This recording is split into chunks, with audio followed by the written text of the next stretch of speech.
Think you know the first woman in Jamaican politics? Here's the real story, and her name may surprise you.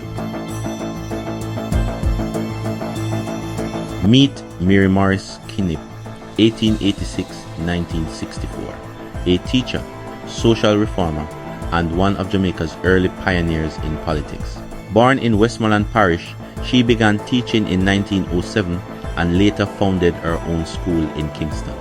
She also co-founded the Jamaica Women's Liberal Club, pushing for women's inclusion in government service. In 1939, she made history as the first woman elected to a council seat in Jamaica.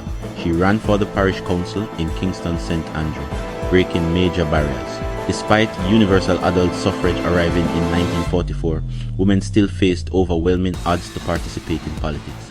Mary Morris Knibb worked tirelessly for night schools, community centers, and equal rights. Her contributions often fly under the radar, yet she laid foundational work for women's rights and political representation in Jamaica. So when someone says women weren't part of politics, show them Mary Morris Knibb's legacy, the first woman to rise in Jamaican political leadership. Follow for more real history they never taught us.